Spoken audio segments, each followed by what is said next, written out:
Docteur Sabatier, bonjour. Bonjour Senta, merci pour l'invitation.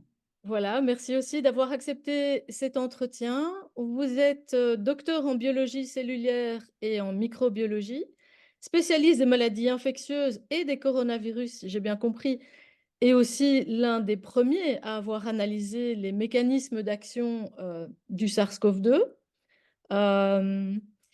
Vous avez même publié une longue liste d'articles sur la maladie. Mais vous êtes aussi exprimé sur les vaccins en soulignant certains de leurs dangers et aussi leur manque d'efficacité.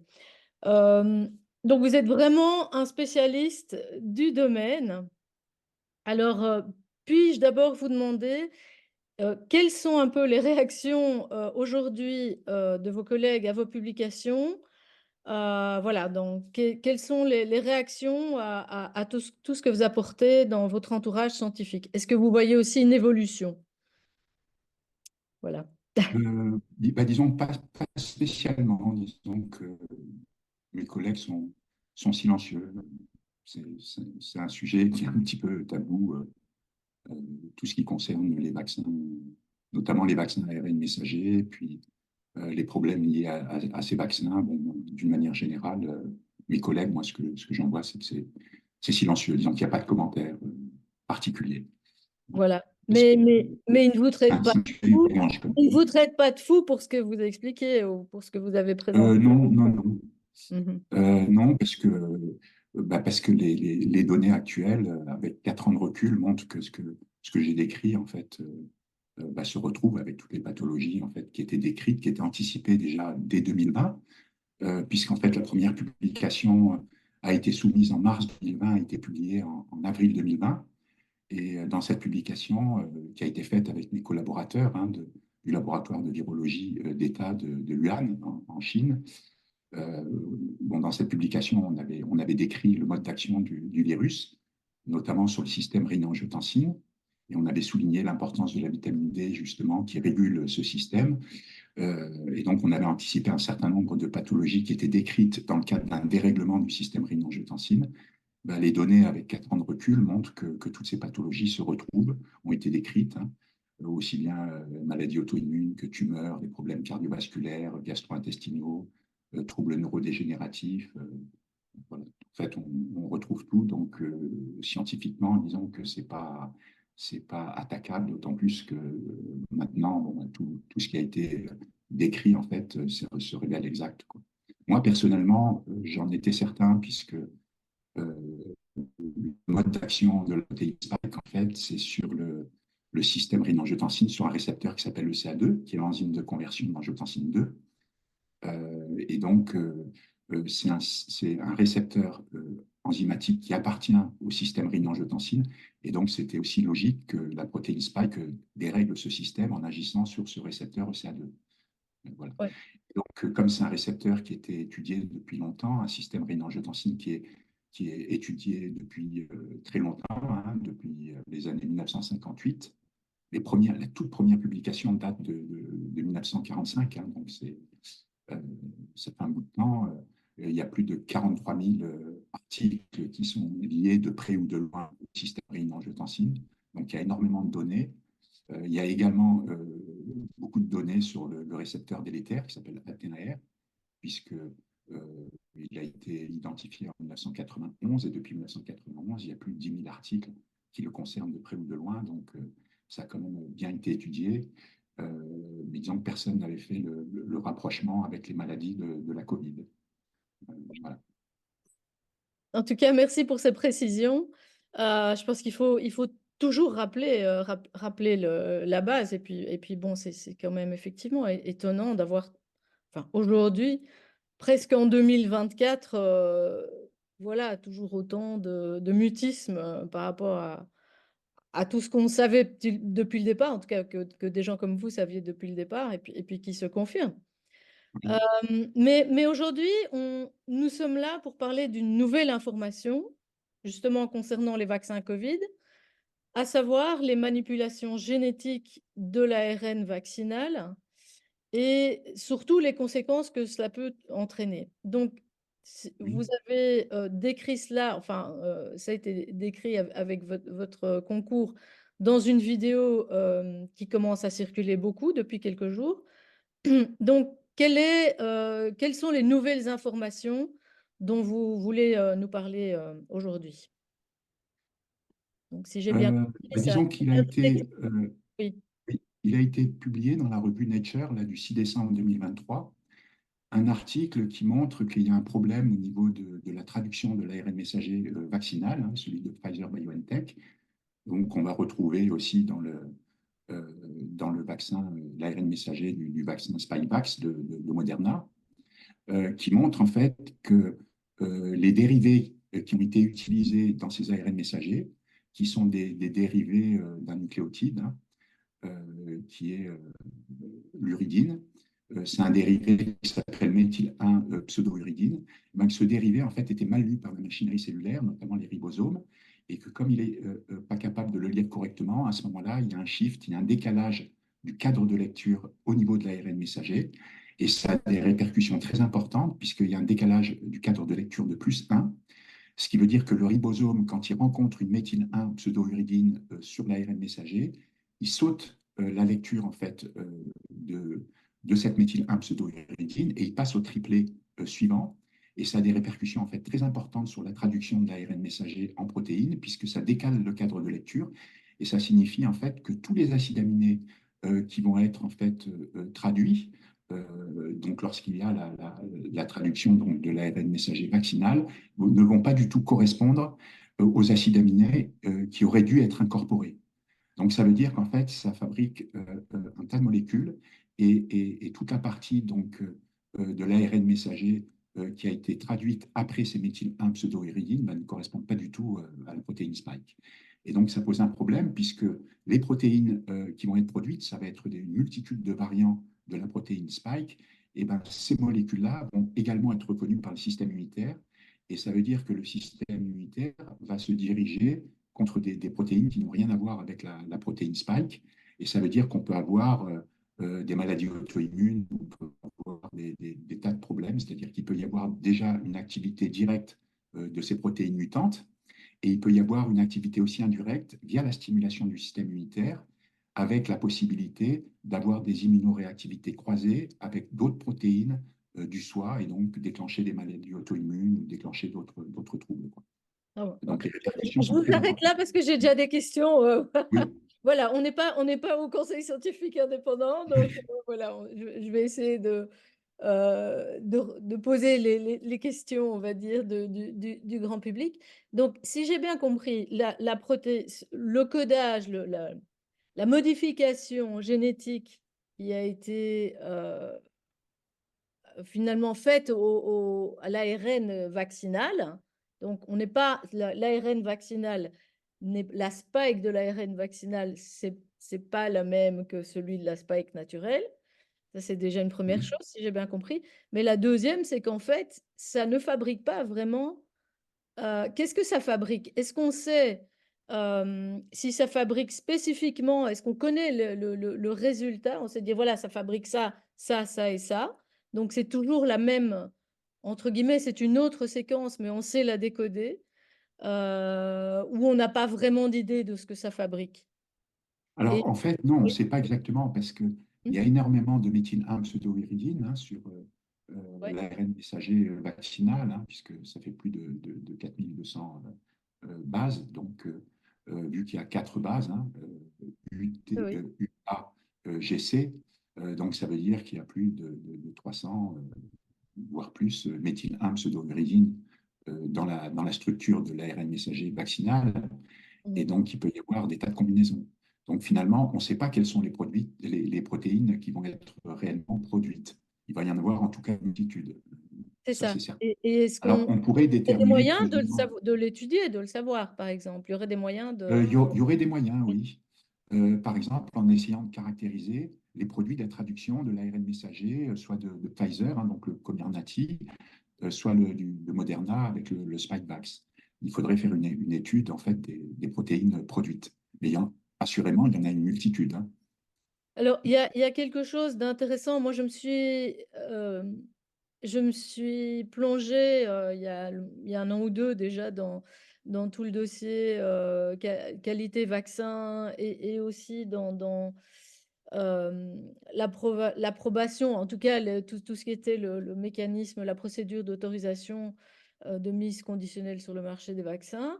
Et pour autant que je m'en souvienne, l'Agence européenne du médicament bon, bah, avait vraiment donné une sorte de carte blanche, on va dire, justement, par rapport à cette nouvelle substance, parce que c'était la nouveauté dans le vaccin, c'était la fameuse nanoparticule lipidique d'ARN messager, etc.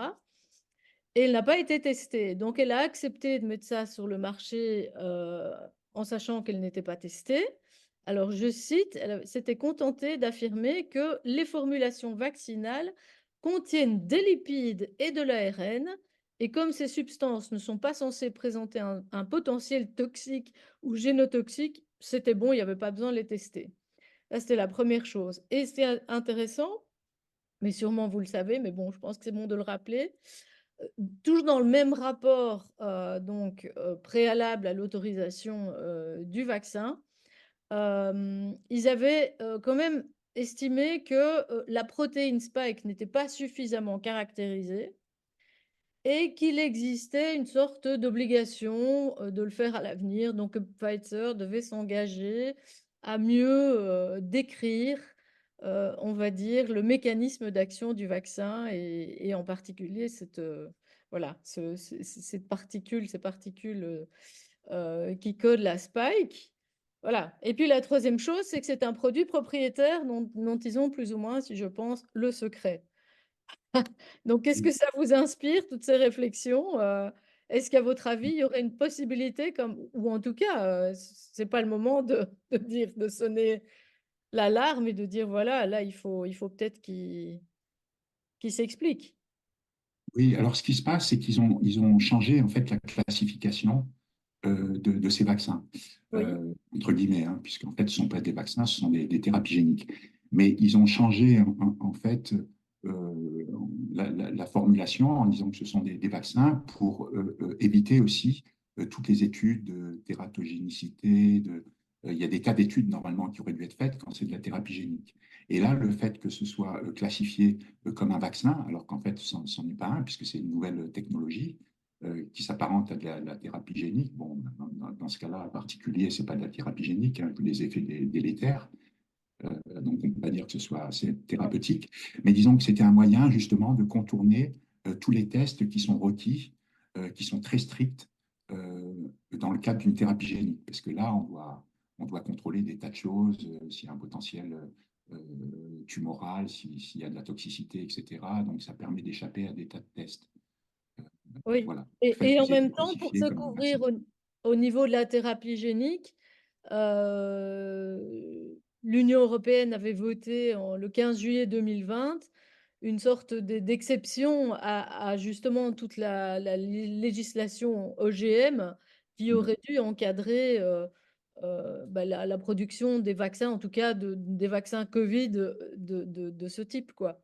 Cela dit, c'est une exemption qui ne valait normalement que pour les essais cliniques. Donc voilà, il y a peut-être une porte d'entrée, je ne sais pas, mais on voit bien qu'on joue sur les termes, les classifications pour échapper Oui, oui. au En tout contrôle. cas, ils ont pas subi les tests qu'il faudrait. En tout cas, ils ne sont pas publics, les tests qu'il faudrait pour une mise sur le marché d'un vaccin, quoi, utilisé à grande échelle. Voilà. Alors, Vaccination de masse. Il y a oui, non, non, mais il y a enfin, tout depuis le départ, je pense, c'est assez effrayant, hein, est-ce que vous pouvez nous parler donc des conséquences qui sont, à votre avis, liées aujourd'hui à cette nouvelle découverte, justement, sur la production? Qu'est-ce on les a appelées protéines fantômes. Est-ce que ce sont des protéines connues ou inconnues? C'est-à-dire, oui? Et quelles elles sont sont inconnues, en fait, parce qu'il y oui. en a une multitude. Et puis, ce n'était pas attendu, disons, qu'il y ait un décalage de ce cas de lecture. Ce qui était sûr, c'est qu'il y avait déjà des problèmes avec l'utilisation de la méthylène pseudo-uridine et des dérivés pseudo-uridine. Ça avait été décrit depuis des années. il y a eu des articles dans des revues spécialisées qui montraient que le ribosome n'était pas capable de reconnaître correctement en fait, la méthylène-pseudouridine et se trompait au niveau de la traduction.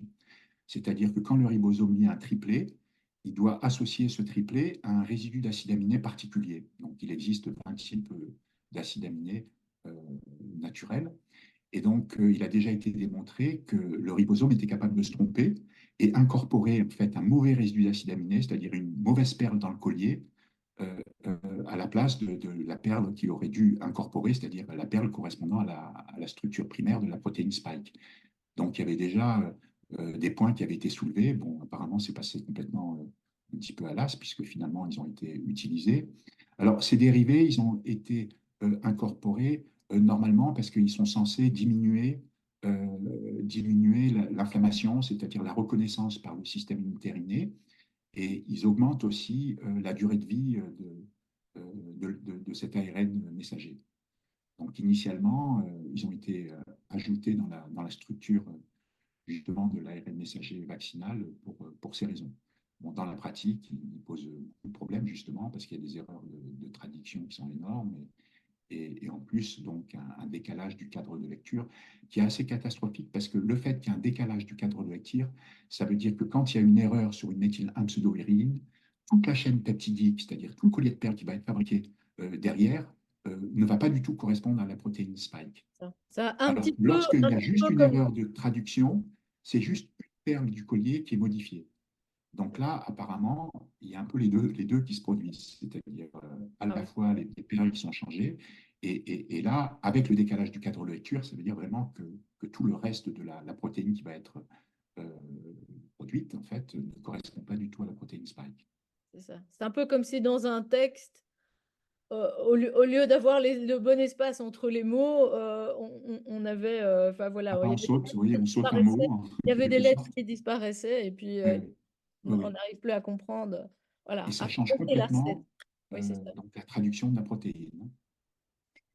Bon, bah, c'est assez effrayant. Alors, si vous dites que effectivement, ce type d'erreur était en réalité prévisible, connu, euh, je veux dire, qu'est-ce qu'on peut, est-ce qu'on peut imaginer un scénario un peu Frankenstein, mais on sait quand même que voilà, il y a eu des complicités avec l'Institut Paul-Ehrlich qui a donné même à l'avance, puisque le vaccin Pfizer est un vaccin allemand dans sa conception hein, de chez BioNTech, qui a qui s'est accoquiné, ou en tout cas dans certains étaient de mèche, déjà pour donner une préapprobation et pour, je dirais, contourner ou faciliter ou simplifier grandement la procédure d'autorisation et même avant l'autorisation, tous les tests justement qu'on doit faire.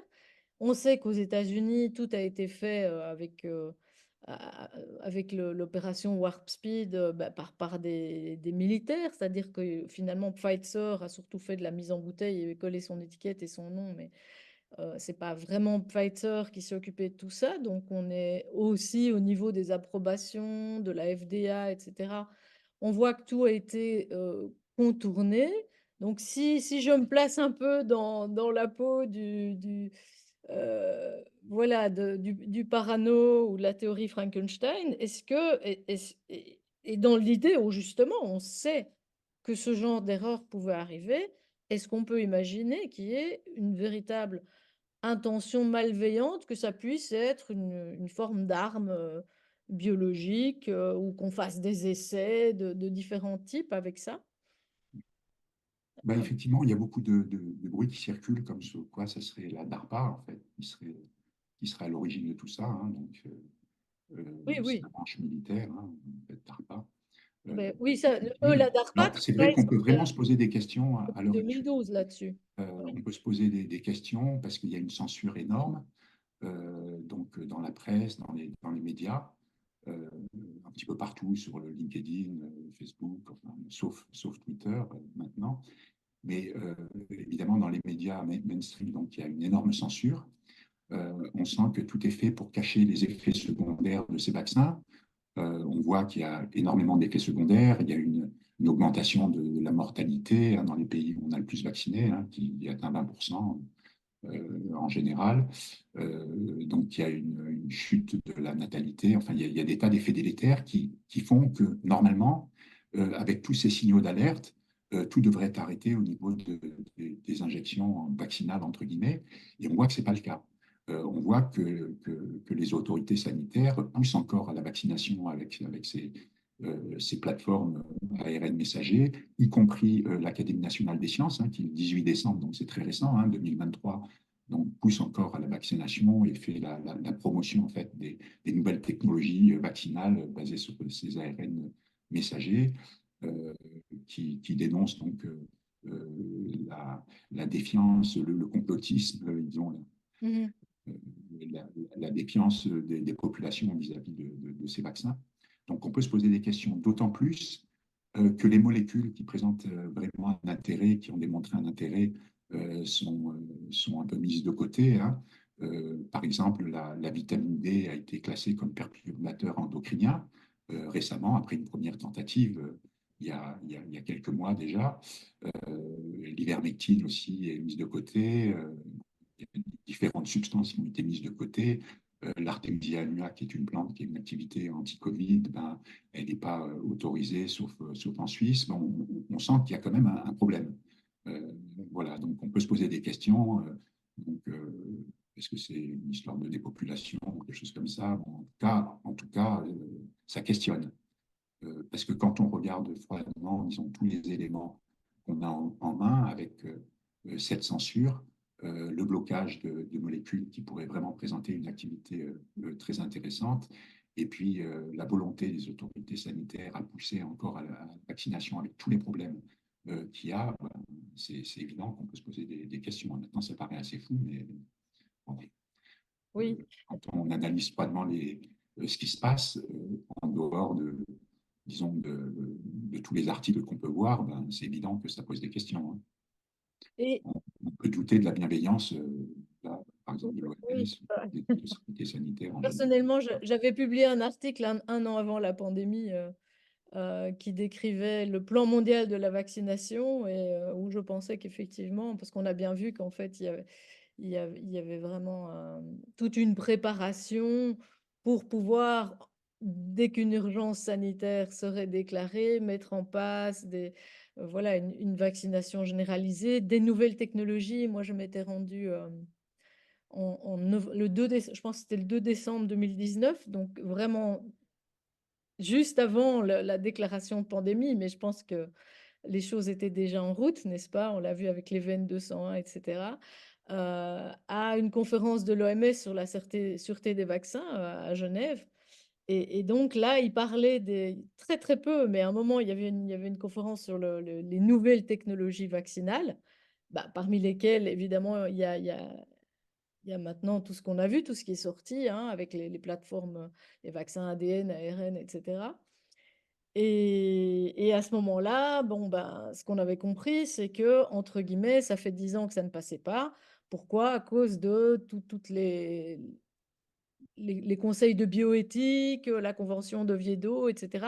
Toutes les barrières juridiques et éthiques qui faisaient qu'ils étaient dans l'impossibilité de passer ces technologies. Donc, on a tout de suite vu après qu'effectivement, bah, je veux dire, c'était déjà prêt. D'ailleurs, on savait même Pfizer BioNTech ou Gourshain, euh, déjà, ils avaient déjà commencé à faire, entre guillemets, à préparer leur vaccin avant même la déclaration officielle des premiers cas de Covid et de l'épidémie. Donc, parce ils ont triché sur la date. Enfin, voilà, j'ai ça quelque part dans mes documents. Donc, oui, c'est quand même très suspect. Mais donc, si je comprends bien, euh, pour revenir, je dirais, aux conséquences de cette découverte particulière, là maintenant, sur cette manipulation génétique de l'ARN vaccinal, c'est quelque chose on va retrouver peut-être alors dans d'autres vaccins, si on produit d'autres Ah, tout vaccins, à fait, oui. ou dans Mm. d'autres thérapies avec la plateforme ARN, puisque je comprends que maintenant, il y a beaucoup de produits en développement au Ah oui, niveau oui. sérologie.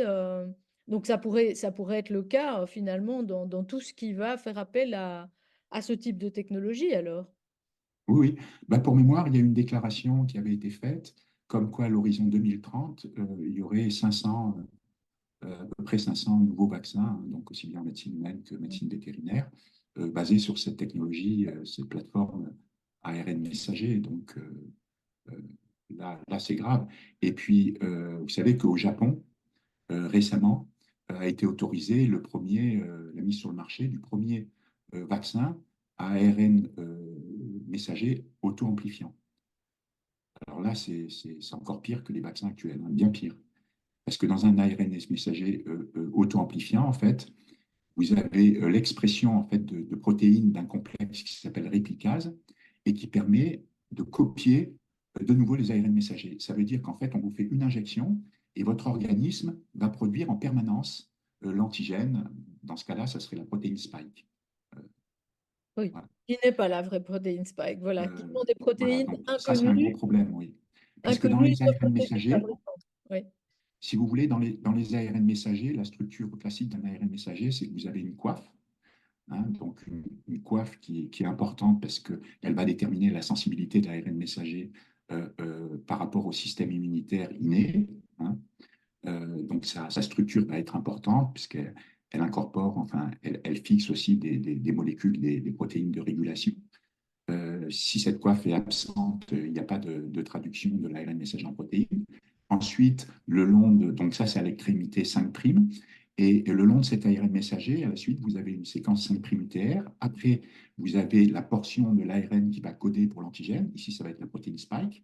Donc, c'est ce qu'on appelle un cadre de lecture ouvert, ou ORF. Après, vous avez une séquence 3' UTR. Et après, vous avez donc une queue de polyadénosine qui va déterminer, en fait, la stabilité de cet ARN messager. Et il est impliqué aussi dans l'efficacité translationnelle.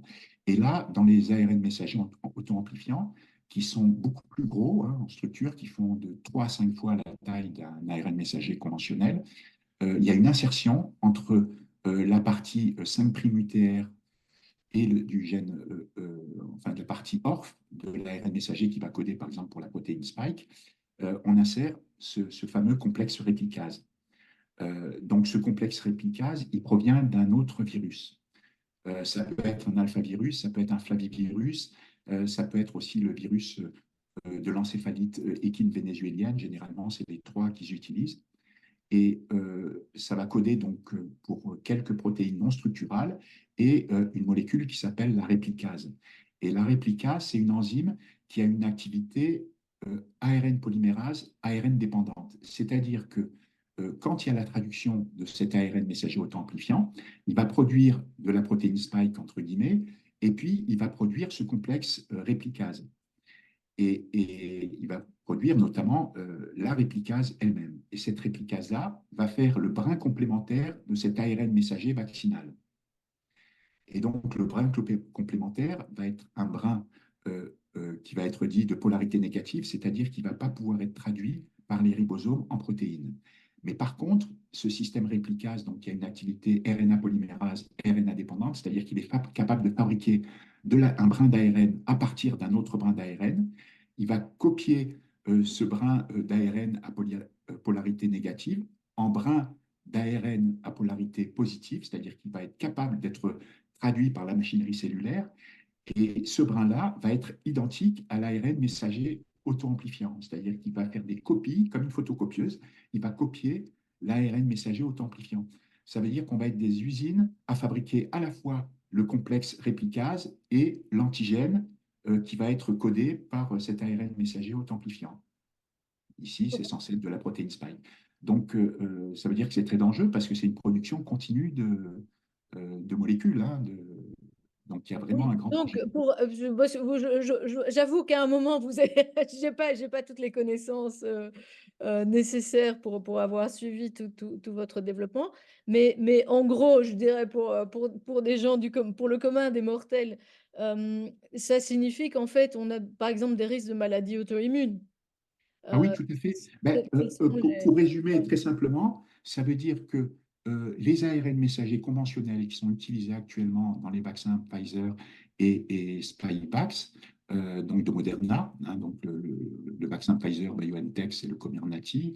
Le vaccin Spikevax, c'est celui de Moderna. Ce sont tous les deux des vaccins, donc, entre guillemets, hein, à ARN messager. Donc, ça veut dire que ceux-là vont produire, sont censés produire de la protéine Spike. Ils ne sont pas dégradés rapidement, justement, du fait de ces modifications, parce qu'ils ont été extrêmement stabilisés. Et justement, ils sont pas dégradés par les RNAs, ou en tout cas très lentement, avec une possibilité de rétrotranscription et donc d'intégration dans l'ADN qui est discutée, hein. Mais on a un système endogène qui s'appelle LAMP1 qui pourrait très bien le faire. Donc, ça veut dire qu'il y a une production de protéines spike, mais qui doit s'atténuer dans le temps. Enfin, de Oui, oui, protéines, de variants de principe. protéines spike qui doit s'atténuer dans le temps. Là, on a un système qui a été, une technologie qui est mise au point en ajoutant un complexe réplicase qui fait que ces protéines vont être produites en permanence, normalement. À vie. Ça permet d'injecter très peu d'ARN messager auto-amplifiant et d'avoir une production continue. C'est censé éviter les rappels vaccinaux, en quelque sorte. Donc, on a Et donc bien là, c'est vu très dangereux que parce qu'on ne maîtrise rien. On ne maîtrise pas du tout la production en fait, de ces ARN messagers auto-amplifiants. Alors, il serait quand même possible d'agir dessus en utilisant des ARN interférents, soit des micro-ARN, soit des siARN, qui sont des toutes petites structures d'ARN qui font généralement aux alentours de 22 nucléotides et qui reconnaissent une partie des ARN messagers auto-amplifiants, qui est une partie qui s'appelle 3' UTR et qui permettent en fait de rendre ces ARN messagers auto-amplifiants silencieux, hein, ah, puisque en se pour fixant, bloquer le lorsque mécanisme, c'est s'interrompt parce que c'est ARN ou technique. ces siARN se Ça. fixent sur la région 3' UTR, normalement, elles bloquent la lecture par les ribosomes. Et elles enclenchent aussi, normalement, la dégradation de cet ARN messager auto-amplifiant parce que ça dégrade l'extrémité de polyadénylation, de polyadénosine, qui est en position 3' de cet ARN messager. Donc, en théorie, il serait possible d'agir dessus, quoi, Donc, pour les oui, rendre silencieux. Mais en tout venons-en cas, c'est un venons-en à grand danger et c'est vraiment une folie. Disons, compte tenu de ce qu'on sait et de tous les problèmes qu'on voit donc émerger avec l'utilisation de ces vaccins ARN messagers, c'est complètement une folie de mettre sur le marché des vaccins entre guillemets auto-amplifiants. Et ça va plus loin, c'est qu'ils sont en train de développer aussi d'une autre technologie qui s'appelle les ARN messagers transamplifiants. Alors, si vous voulez, c'est un peu le même principe que les ARN messagers auto-amplifiants, sauf qu'à la place d'avoir le complexe réplicase et la portion d'ARN qui va coder pour l'antigène, hein, donc c'est pour la protéine spike dans le cas présent, vous allez avoir deux ARN. C'est-à-dire qu'il y aurait une injection de deux ARN messagers. D'une part, un ARN messager qui va coder pour le complexe réplicase, et d'autre part, l'ARN messager qui va coder pour l'antigène, hein, qui peut être soit conventionnel, soit lui-même auto-amplifiant. Alors, l'avantage que voit Big Pharma là-dedans, c'est que vous pouvez utiliser l'ARN messager qui va coder pour le complexe réplicase. Vous pouvez toujours utiliser le même et changer juste l'ARN messager qui va coder pour l'antigène. Et donc, ils vont pouvoir appliquer cette technologie des ARN messagers transamplifiants pour des tas de pathologies, voilà. Tout en sachant que ce sera dans tous les cas très délétère, hein, puisque la plateforme n'est pas du tout au point, hein. C'est une plateforme qui date des années 80, mais il n'y a aucun recul dessus. Le peu d'études qui ont été faites en fait, montrent qu'il y a des problèmes. Et apparemment, bah, tous ces problèmes sont mis de côté, hein, puisque ces molécules arrivent sur le si marché, hein. vous aviez eu une minute avec, un groupe de politiciens devant vous, je veux dire, voilà, sans entrer dans tous ces détails, quel est le message clé à leur faire Mais le message clé, c'est qu'il faut arrêter donc, les rappels vaccinaux, en fait, entre guillemets, des injections anti-Covid. Et puis, il faut arrêter la vaccination et la mise au point, en fait, de tous ces vaccins, entre guillemets, à ARN, hein, messager, que ce soit ARN messager conventionnel, dit conventionnel, bien qu'on n'ait pas de recul dessus, c'est-à-dire ce sont les ARN messagers qu'on utilise actuellement, et puis aussi bah, arrêter tout ce qui est vaccin ARN anti-amplifiant, transamplifiant, etc. Parce que là, ça va être catastrophique, hein. Il y aura forcément d'énormes problèmes de santé publique qui vont être issus en fait de l'utilisation d'une telle approche, hein. Cette stratégie n'est pas du tout au point, ça c'est clair, hein. Même si c'est une stratégie qui est connue depuis les années 80, on n'a pas de recul dessus, et le peu de recul qu'on a dessus, en fait, est très négatif, hein. Mais bon, il semble que les autorités sanitaires ne tiennent pas compte du tout de tous les problèmes qu'il y a. Normalement, la méthyle 1 pseudourétine n'aurait jamais dû être utilisée dans des ARN messagers à utilisation humaine, hein. Donc pour vous, Euh, on peut donc c'est vraiment incompréhensible. aujourd'hui établir aussi un lien, je veux dire, une explication, sachant tout ça, des différents types d'effets secondaires ou, voilà, ou Ah ben maladies oui, ben gravissimes. déjà, Voilà, il y a on deux peut directement problèmes. expliquer D'une les part, mécanismes. euh, il y a Mhm. les vaccins ARN messagers qui sont censés produire de la protéine spike. Et puis, il y a les autres vaccins ARN messagers. En fait, ils ont tous un problème. Ce qu'il y a, ceux qui produisent qui sont censés produire de la spike, ben, il y a déjà un gros problème avec la spike parce que la protéine spike en elle-même est délétère. Mhm. Elle est délétère parce que la protéine spike en elle-même est capable de reconnaître le récepteur ECA2, qui est donc le récepteur qui est ciblé par le virus au sein des cellules humaines. Il faut savoir que ce récepteur ECA2, on le retrouve sur tout type de cellules humaines, que ce soit des cellules nerveuses, des cellules du système immunitaire, je veux dire des cellules qu'on retrouve au niveau des différents organes, hein, puisque c'est actif sur des cellules endothéliales, des cellules épithéliales. Donc, toutes les cellules nerveuses ont des récepteurs ECA2, que ce soit les neurones, les oligodendrocytes, les cellules microgliales, Oui. euh, voilà, les astrocytes. Vous en avez aussi au niveau des gonades, hein. Je veux dire au niveau des gonades, que ce soit l'épididyme, le pénis, les testicules, les ovaires, Ça l'endomètre. explique un peu les différents types de maladies, Et oui, voilà, vous le retrouvez, en le fait, ce cœur, système rénine-angiotensine, producteur. auquel appartient le récepteur ECA2, qui est l'enzyme de conversion d'angiotensine 2, qui normalement transforme l'angiotensine 2 en angiotensine 1,7. Et ben, en fait, ce récepteur est présent sur tout type cellulaire. Ça veut dire que ce système rénine-angiotensine est présent au niveau de tous les tissus et organes. Ça veut dire que la protéine spike, qui reconnaît en fait ce récepteur ECA2, c'est pas le seul récepteur qu'elle reconnaît. Elle reconnaît aussi la neuropiline 1 et puis d'autres récepteurs mineurs.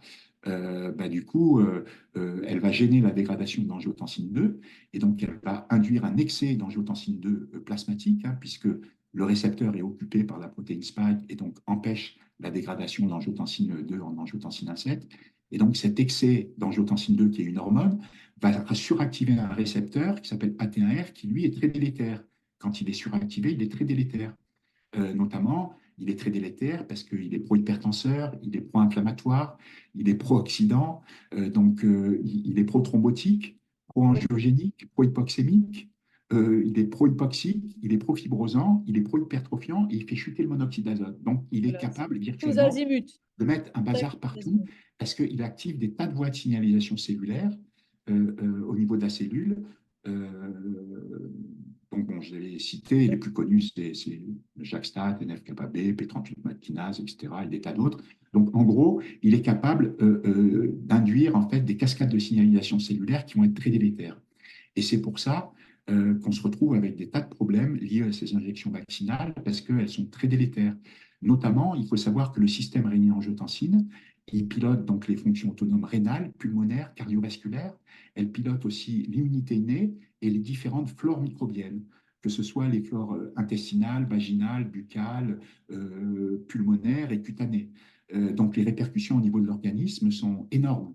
Et c'est pour ça qu'on se retrouve avec une explosion de cancers, avec des cas importants de turbocancer. On se retrouve avec des maladies auto-immunes. On se trouve avec une augmentation aussi des troubles nerveux, hein, avec une augmentation des maladies neurodégénératives comme la démence, Alzheimer, Parkinson, schizophrénie et tout, parce que toutes ces cellules-là sont aussi contrôlées par le système rénine-angiotensine. Il faut savoir que le système rénine-angiotensine, Je vais vous Pour interrompre le- parce que c'est Oui, très ça technique devient très technique, oui. et Mais voilà. Et juste, voilà, il faut savoir et qu'il j'ai d'autres contrôle la questions liées à production ça. Oui, des hormones stéroïdes. Il oui, contrôle la production des glucocorticoïdes, par exemple le cortisol. Il contrôle la production des minéralocorticoïdes, ça va être par exemple l'aldostérone, et il contrôle la production des hormones sexuelles, aussi bien les androgènes, vous voyez, les androgènes, testostérone, etc., que les estrogènes, par exemple la progestérone. Donc, il est impliqué partout. C'est pour ça qu'on voit aussi probablement une chute de fertilité, c'est que ça agit au niveau des hormones sexuelles.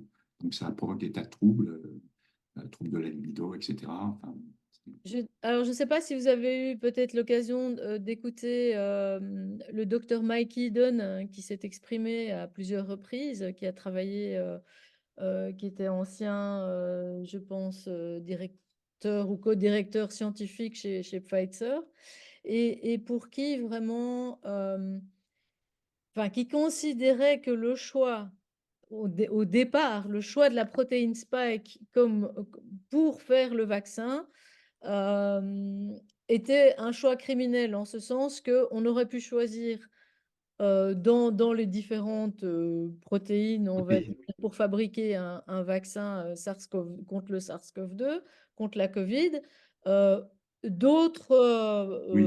voilà, d'autres Comme séquences de l'antigène N de la protéines, nucléocapside. Oui. voilà, qui ne soient Oui. pas, voilà, qui ne soient pas justement cette protéine spike qui est celle qui, Oui, euh, oui, tout à fait.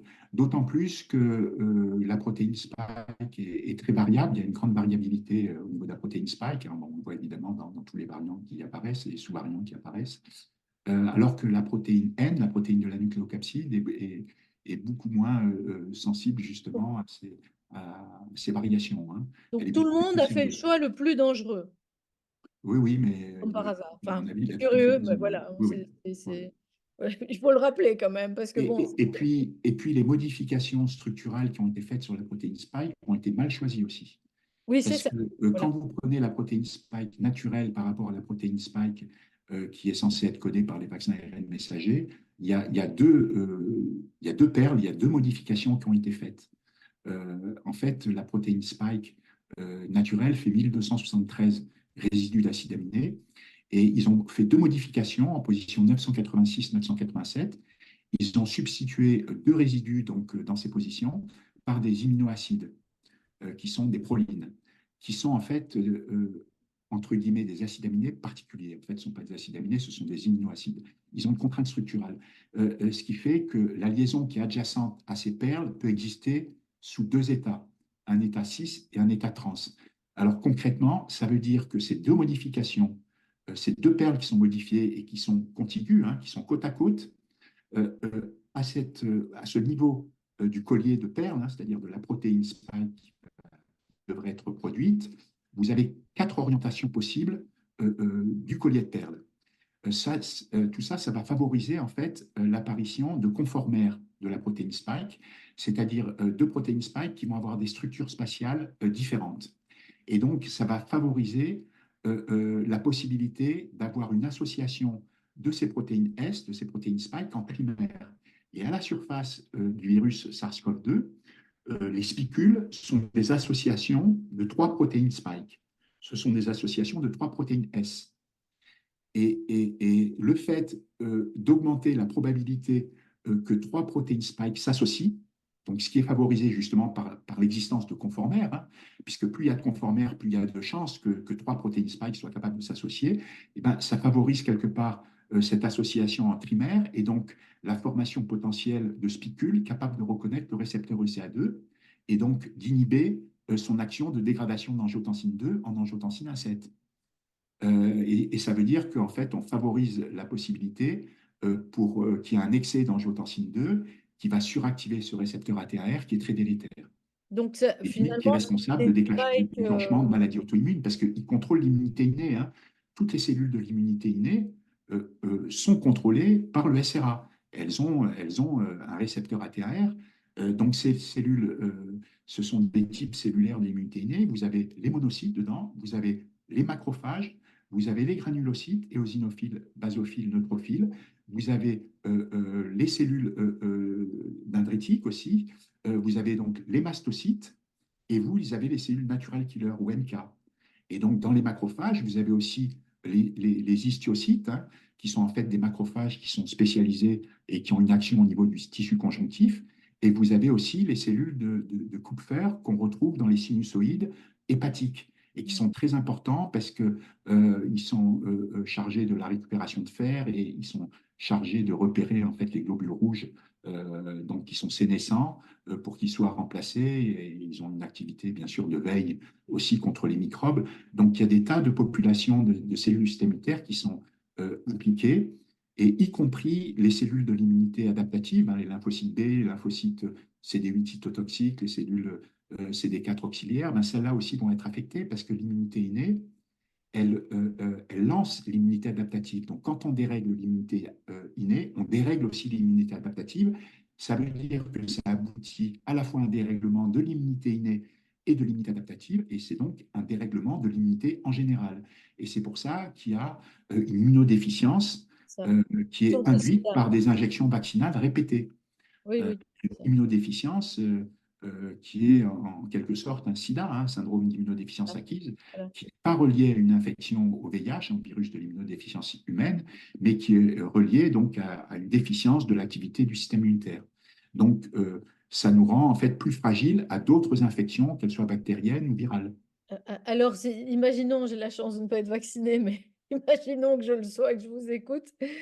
Qu'est-ce qu'on peut faire pour lutter contre, voilà, maintenant avec toutes ces connaissances, quelles sont les meilleures choses, nos meilleures armes pour réparer la situation au temps qu'on Ben, les meilleures armes, ce serait en fait qu'il y ait le maximum de personnes qui soient quand même alertées, euh, en dehors du discours officiel qui prône la vaccination, des réels dangers en fait de cette technologie ARN messager qui est vraiment problématique, hein. Puisque là, le rapport bénéfice-risque des injections actuelles anti-Covid, ben, ce rapport bénéfice-risque, il est est très négatif. défavorable, hein. Ça, c'est clair, hein. Il est impératif qu'il y ait un certain éveil et que ces injections soient stoppées. Euh, Ça, c'est vraiment la chose primordiale, hein. Et puis après, ben, c'est aussi faire en sorte que le système rénine-angiotensine fonctionne le mieux possible. Mm. Donc, la première chose pour se protéger, c'est d'augmenter en fait son taux plasmatique de calcidiol, hein, c'est-à-dire de prendre une supplémentation en vitamine D. Ça, c'est très important parce que la vitamine D est un système qui permet de freiner la suractivation du SRA. Elle a plein de fonctions, hein, elle agit un petit peu partout, hein. La vitamine D a des tas d'activités et notamment, c'est un frein à l'emballement du système rénine-angiotensine, donc qui est en fait suractivé Oui, par la protéine spike, puisque c'est un inhibiteur de l'arénine qui transforme l'angiotensinogène en angiotensine 1, qui est un précurseur en fait justement de l'angiotensine 2. C'est pour ça que c'est très bénéfique de prendre de la vitamine D. Alors, ce n'est pas qu'un frein du SRA, parce qu'elle agit à des tas de niveaux, hein. Elle permet donc une bonne prise de phosphore et de calcium au niveau des intestins. Elle est impliquée dans la différenciation et la multiplication cellulaire. Elle est impliquée dans l'intégrité tissulaire aussi, hein, puisqu'elle renforce les jonctions intercellulaires, hein, les jonctions serrées, les jonctions adhérentes. Voilà. Elle nous fait produire des substances antimicrobiennes aussi, hein, antivirales, antibactériennes, hein. Par exemple, la BD2, des bêta-défensines, de la catéchycidine LL37. Enfin bon, elle a vraiment tout un tas d'activités très, très bénéfiques. Et donc, c'est important d'avoir un taux plasmatique de calcidiol qui est supérieur à 50 nanogrammes par millilitre de sang. L'idéal est entre En termes 50 de et 80. compléments, ça ferait quoi? Parce que les gens sont toujours là, ouh, attention, Alors, en termes de l'attention, la compléments, ça va vitamine D. dépendre aussi du poids de la personne et évidemment de son taux déjà Oui, de calcidiol. oui, Les autorités sanitaires recommandent en général 30 nanogrammes de calcidiol par ml, mais c'est insuffisant, hein. Les experts en vitamine D savent très bien qu'on n'est qu'à 20 à 25% du potentiel de la vitamine D et donc il faut monter au-delà de 50 nanogrammes de calcidiol par ml. Alors, en termes de prise, bah, ça va dépendre du poids. Pour une femme, c'est de l'ordre de 3008 de vitamine D, de préférence de la D3, puisque c'est la vitamine D des mammifères. par rapport à la D2, mais la D2 fonctionne également, hein, c'est celle des plantes. Donc, il faut à peu près 3000 UI par jour. Une prise journalière est plus efficace qu'une prise mensuelle, par exemple, hein.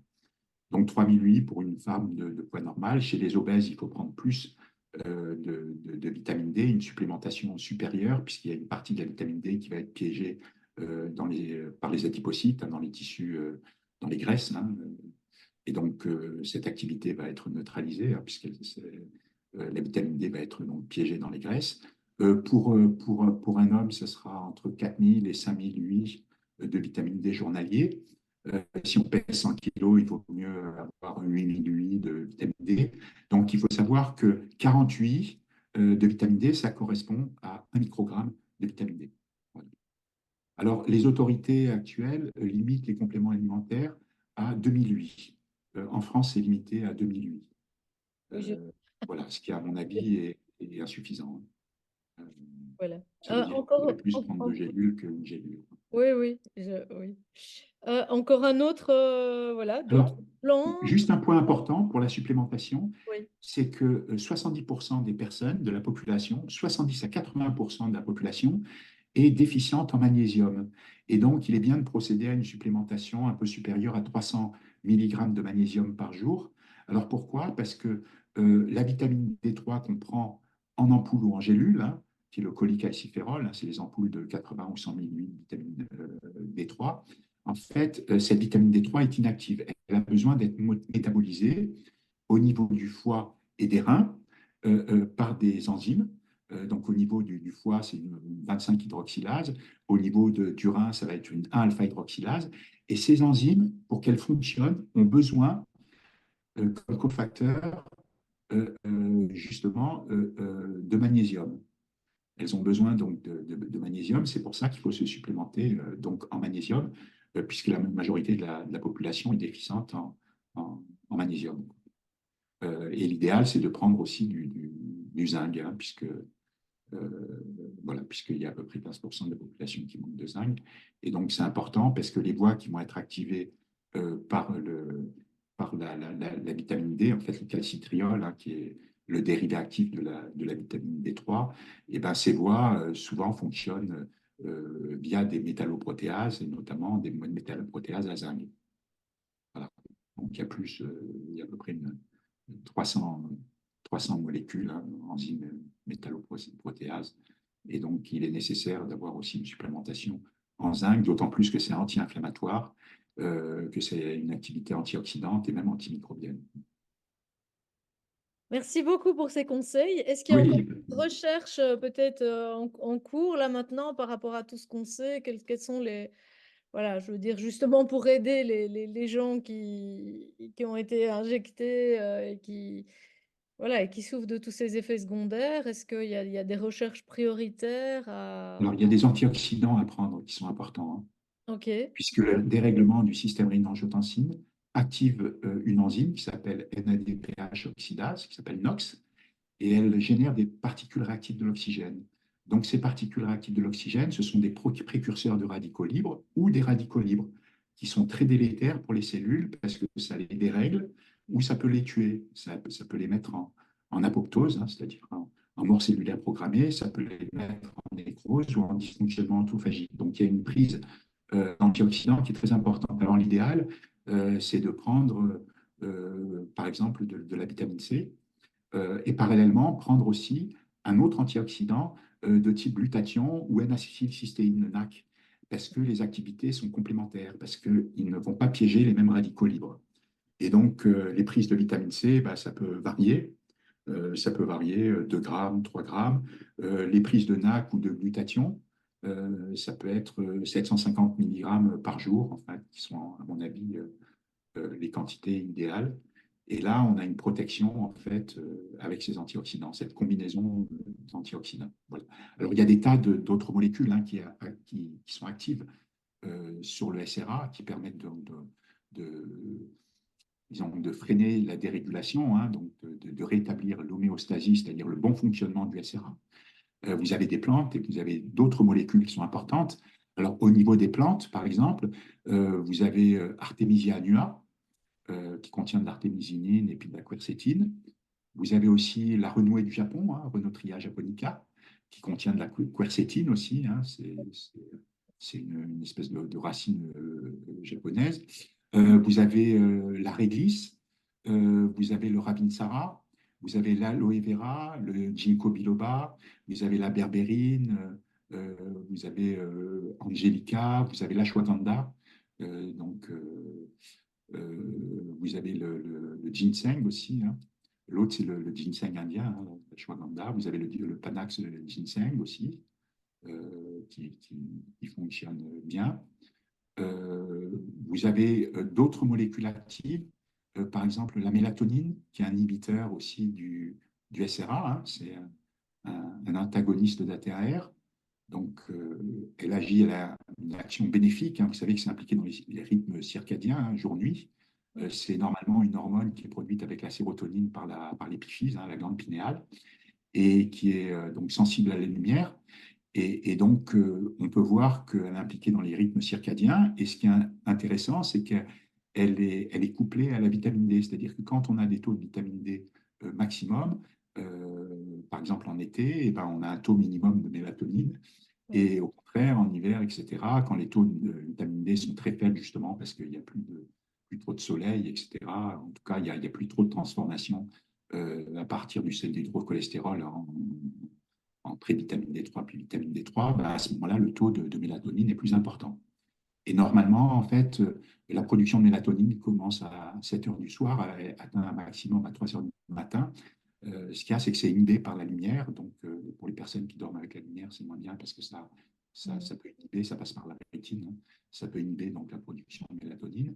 Et cette mélatonine est un inhibiteur du SRA. C'est très intéressant parce que pour plusieurs raisons. D'abord, elle est capable de se fixer sur le récepteur ECA2. Donc, elle ne gêne pas la fixation de la protéine spike, mais elle modifie les propriétés en fait, du récepteur ECA2. Et elle agit aussi à un autre niveau, c'est-à-dire qu'elle inhibe des sous-unités du protéasome. Et le protéasome, c'est un système protéasique qui permet de dégrader les protéines. Et donc, en inhibant le protéasome, elle inhibe la dégradation d'une molécule qui s'appelle ATRAP, ATRAP, et qui est un inhibiteur du SRA, qui est un antagoniste d'AT1R. Donc, c'est un effet bénéfique parce que ça augmente la demi-vie de cette molécule qui est un inhibiteur du SRA. Donc, vous avez la mélatonine, mais vous avez des tas de substances d'intérêt. Alors, pour les personnes qui présentent des troubles Covid, hein, qui ont un Covid long, qui ont des pathologies Covid plus ou moins sévères, eh ben, vous avez différentes molécules qui sont d'intérêt. Donc, outre ces plantes et puis les molécules que je vous ai citées, Oui. il y a une prise d'oméga 3 aussi qui est importante et une prise de taurine aussi qui est importante, voire de vitamine A aussi, qui est impliquée dans l'homéostasie du fer, hein, parce qu'il y a des gros problèmes de fer justement quand on a un Covid sévère.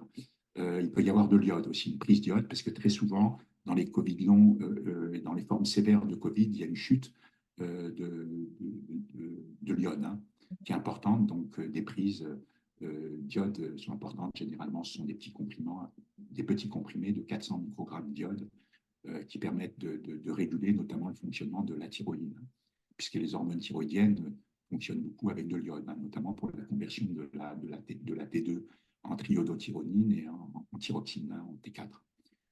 Et on voit beaucoup d'hypothyroïdie euh, ou bien alors d'hyperthyroïdie, hein, maladie de Crêpe-Besdo, qui sont induites par un Covid sévère. Alors, il y a d'autres molécules qui sont vraiment d'intérêt pour les Covid, les formes sévères, plus ou moins sévères de Covid. Alors, les premières molécules à prendre, puisque les Covid sont souvent associés à un SAM, un syndrome d'activation macrophagique, un SAMA, syndrome d'activation mastocytaire, aussi un SIBO, une pullulation des bactéries du côlon dans l'intestin grêle, et d'une hypokaliémie, donc une déficience de potassium dans le sang. Tout ça, c'est relié au dérèglement du SRA et à la suractivation d'ATR. Et ça provoque des tas de pathologies qu'on connaît. Donc, ce qui est intéressant, ça peut être d'utiliser de la naloxone ou de la naltrexone, Mm. qui sont des molécules, justement, qui sont des antagonistes des récepteurs opioïdes et qui sont souvent des inhibiteurs de TLR4, qui est un récepteur qui est à la surface des cellules de l'immunité innée. Donc ça, c'est intéressant parce que quelque part, ce sont des stabilisateurs voilà, ce sont des stabilisateurs du SRA, hein. Voilà. Donc, ce sont des molécules, hein, le LDN, naloxone, naltrexone, qui sont intéressantes. Vous avez aussi d'autres molécules, par exemple la gabapentin, qui est un antiépileptique. Vous avez aussi des, euh, des benzodiazépines, hein. Par exemple le Xanax, qui peut être intéressant. Vous avez la fluvoxamine aussi, qui est un inhibiteur euh, de la recapture de sérotonine. Vous avez aussi le Prozac, aussi, hein, la fluoxétine, qui peut être prise. Mais disons que la première chose à prendre, c'est vraiment des antihistaminiques. Voilà, des antihistaminiques, c'est très important parce que l'histamine, c'est dans le cadre du SAMA. Vous savez, le SAMA, c'est la dégranulation intempestive des mastocytes. Non, Ces je ne le savais mastocytes, pas. ces mastocytes, en fait, ce sont des cellules de l'immunité innée. Et elles sont capables de dégranuler leurs granules qui peuvent contenir des tas de substances, jusqu'à 200 substances, et généralement, elles dégranulent de l'histamine. Mais elles peuvent dégranuler des tas de substances comme des leucotriènes, des prostaglandines, des tryptases, elles peuvent dégranuler de la dopamine, de la sérotonine, y compris le récepteur ECA qui transforment l'angiotensine en angiotensine 2, elles peuvent dégranuler jusqu'à 200 substances qui ont été identifiées. Généralement, c'est de l'histamine. Et l'histamine, elle, est très délétère. Elle est extrêmement délétère. Bon, on trouve beaucoup d'histamine, par exemple, dans le café. Alors, elle est délétère, pourquoi? Parce qu'elle a des tas d'actions dans l'organisme. Notamment, elle est inflammatoire.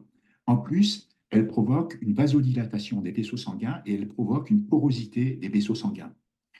Elle a des actions stimulantes ou au contraire inhibitrices sur le système nerveux central et sur le système nerveux périphérique. Elle provoque une constriction des bronches, donc avec des possibilités de difficultés respiratoires, et elle provoque également des décharges gastriques, décharges d'acide chlorhydrique, de mucus, etc. Donc elle peut avoir des répercussions très importantes. Et en fait, on a des tas de récepteurs à l'histamine. Alors, il y a plusieurs récepteurs à l'histamine. Il y a des récepteurs qu'on appelle H1, d'autres qui sont des récepteurs H2, il y a des H3, il y a des H4. Alors, généralement, il vaut mieux utiliser, pour commencer, ça dépend des troubles qu'on a, mais les antihistaminiques H1. Alors, les antihistaminiques H1, ça va être par exemple l'Aerius, ça va être le Bilasca, ça va être la bilastine, ça va être le quitotifène, ça va être la cétirizine, ça va être la caritine. Donc, tout ça sont des antagonistes, enfin, ce sont des antihistaminiques H1. Alors, les récepteurs H1 à l'histamine, ils sont prépondérants au niveau des muscles lisses. Donc, ça va être, par exemple, intestin, ça va être au niveau des bronches. On le retrouve aussi au niveau des cellules immuno-inflammatoires, hein, donc macrophages, cellules dendritiques, monocytes, et on les retrouve au niveau des fibres nerveuses. Après, vous avez les antihistaminiques H2. Alors là, le médicament qu'il faut utiliser, c'est la famotidine. Alors les H2, ils se retrouvent essentiellement au niveau du muscle cardiaque et de l'estomac. Et puis après, vous avez les antihistaminiques H3, c'est l'oxomimazine, hein, c'est le nom du médicament. Alors eux, on le retrouve, ces récepteurs sont prépondérants, les H3, donc ils sont prépondérants au niveau des fibres nerveuses centrales et périphériques. Et puis, vous avez l'adriforan, qui est un antihistaminique H4, lui, qu'on va retrouver préférentiellement au niveau des cellules immuno-inflammatoires, donc monocytes, macrophages et puis cellules dendritiques. Voilà. Donc ça, les antihistaminiques sont très importants. Après, vous pouvez utiliser aussi des antileucotriènes comme le montelukast ou le singulaire, puisque dans le cadre du SAMA, les mastocytes peuvent dégranuler des leucotriènes. Donc des antileucotriènes peuvent être d'intérêt. Et puis, il y a des tas d'autres molécules, des bêta-bloquants, hein, bien sûr, hein, comme le propanolol, par exemple. Alors, les bêta-bloquants, ils sont intéressants parce que quand il y a un dérèglement du SRA, il y a une suractivation du système sympathique, parce qu'il contrôle le système sympathique, hein, qui est un système nerveux périphérique autonome, hein, parce qu'il y a le somatique et l'autonome. L'autonome, c'est celui qui est relié aux organes, et donc il y a le sympathique, parasympathique. Et bien, le SRA, lui, agit sur le sympathique et contrôle du coup le parasympathique, parce qu'évidemment, les deux sont en tandem, hein. Donc, le sympathique est bloqué justement par des bêta-bloquants, donc qui peuvent être intéressés. Enfin, il y a tout un tas de substances qui peuvent être utiles pour des personnes qui ont des problèmes avec le SRA. Alors, ces personnes qui ont un problème avec le SRA, c'est des personnes qui ont des troubles neurodégénératifs. Mhm. Euh, Ce sont des personnes aussi qui ont des troubles gastro-intestinaux. Ça peut être voilà, des personnes qui ont des maladies auto-immunes, qui ont des cancers aussi, puisque le SRA dérégulé, en fait, a un effet pro-cancéreux, puisqu'il est impliqué dans la différenciation et la multiplication des cellules. Voilà. Écoutez, merci beaucoup pour ces explications très techniques, mais je suis sûre Oui, qu'il y a énormément de gens qui vont être heureux voilà, d'avoir tout cet exposé plus détaillé. Euh, ça m'a fait penser, il y a beaucoup de choses que vous avez citées, qu'on utilise finalement bah, dans toute une série on va dire, j'ai l'impression maintenant c'est comme s'il y avait deux médecines. Il y a la médecine qui dit bon, tous ces troubles n'existent pas et donc on ne soigne pas les gens. Et puis finalement, il y a toute une série d'affections. Je pense par exemple tout ce qui est la maladie de Lyme, etc., où on a utilisé oui, beaucoup de ces protocoles. Il y a les cancers. Moi, j'ai oui, ça m'a fait, je ne veux pas dire sourire, mais moi, j'ai été confrontée à l'autisme avec un de mes enfants.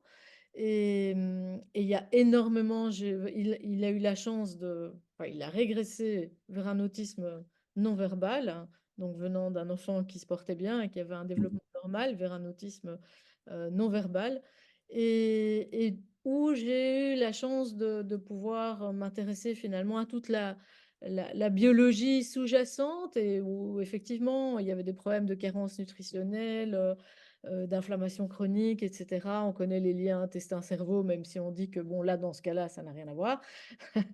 Et j'ai eu la chance de pouvoir l'en sortir, voilà, grâce à ce qu'on appelle les approches biomédicales. Et donc, il y a énormément de choses que vous avez citées, le zinc, le magnésium, la vitamine D, voilà, c'était un peu les trucs oui. de base, Ouais. la vitamine C, mais même des choses comme voilà, le naltrexone à faible dose, il n'en a pas pris, mais je sais qu'il y en a Oui, beaucoup qui ont utilisé ce genre de choses. Donc, on voit quand même en mettant le oui, paquet pour soutenir vraiment bah, tout le métabolisme et lui apporter tout ce qu'il faut, on va dire, il y a quand même des oui. moyens de s'en sortir, mais il faut que ce soit individualisé, bien entendu. Oui. Alors, il y a des molécules qui pourraient être très intéressantes aussi, ce sont les antagonistes d'ATR, ce sont Ouais. les sartans.